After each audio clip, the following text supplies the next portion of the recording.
Hello everyone, कैसे हैं आप सब। स्वागत है आपका मेरे चैनल पे। आज हम बात करने वाले हैं जनक के लेटेस्ट एपिसोड के बारे में।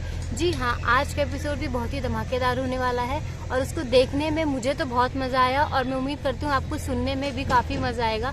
जी हाँ, एपिसोड में होता कुछ ऐसा है जैसे कि हम सभी ने पिछले एपिसोड्स में देखा ही था कि जनक की और अनिरुद्ध की पोल लगभग खुलने ही वाली थी, क्योंकि अप्पू जो है वो साड़ी लेकर आ जाती है जो जनक ने शादी के वक्त पहनी हुई थी। अब सवाल ये है कि जब सारे लोग ये सवाल पूछ रहे हैं कि तुम्हारे पास ये साड़ी और सिंदूर कहाँ से आया, अर्शी ले, उसकी मम्मी सृष्टि ले, अनिरुद्ध की मम्मी ले, पता नहीं कौन कौन घर में है, उससे एक ही सवाल बार बार कम से कम 10-15 मिनट तक पूरा शो में यही होता है। उससे यही पूछते रहते कि कहाँ से आई ये साड़ी, कहाँ से आया तेरे पास सिंदूर। तो सृष्टि यहाँ पे कहती है कि इसकी शादी मान लो तेजस से होने भी वाली थी, लेकिन शादी हुई तो नहीं थी ना, तो वो सिंदूर क्यों देगा, क्योंकि यहाँ तक तो बात ही नहीं पहुंची थी, मंडप में ही छोड़ के भाग आई थी। तो फिर ये सिंदूर तेरे पास कहाँ से आया। कहीं ऐसा तो नहीं कि दो लोग तेरे से शादी करना चाहते थे, एक को छोड़ के भागी और दूसरे ने शादी कर ली है। तो इस टाइम पे अनिरुद्ध उसका डिफेंड करता है कि आप लोग कैसी बातें कर रहे हैं, ये उसका पर्सनल मैटर है और किसने दी किसने नहीं दी उस सबसे आपको क्या मतलब है। हर किसी की पर्सनल लाइफ होती है, वो किसी के सामने नहीं बताना चाहते, तो आप किसी से ऐसे ज़बरदस्ती नहीं कर सकते। उसको डिफेंड करने की कोशिश करता है, लेकिन जनक रिप्लाई करती है कि जी हाँ, ये साड़ी मुझे किसी ने दी है और ये सिंदूर भी किसी ने दिया है, लेकिन मैं नहीं बताना चाहती कि किसने दिया है।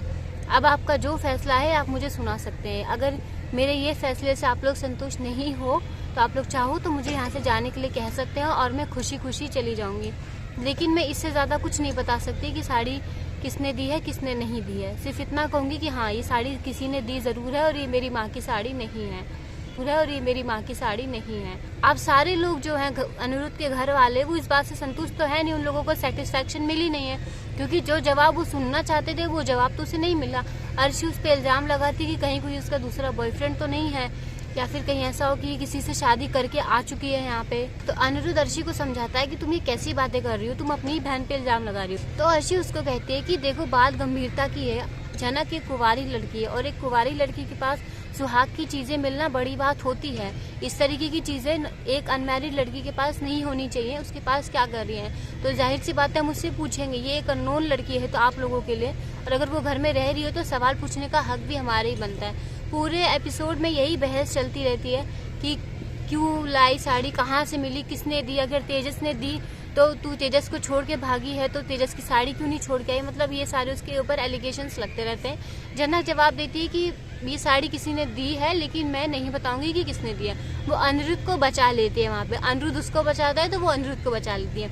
अब ऐसे ही हमें नेक्स्ट एपिसोड में देखने को मिलता है कि जनक फिर से वही साड़ी और सिंदूर लेके अनिरुद्ध के कमरे में पहुंचती है और उससे बोलती है कि मुझे आपसे कुछ काम है, क्या आप मेरा एक काम कर देंगे। तो अनिरुद्ध कहता है बिल्कुल कर दूंगा। तो वो कहती है कि ये साड़ी और ये सिंदूर नदी में बहा दीजिए, कहीं फेंक दीजिए इसे ले जाके।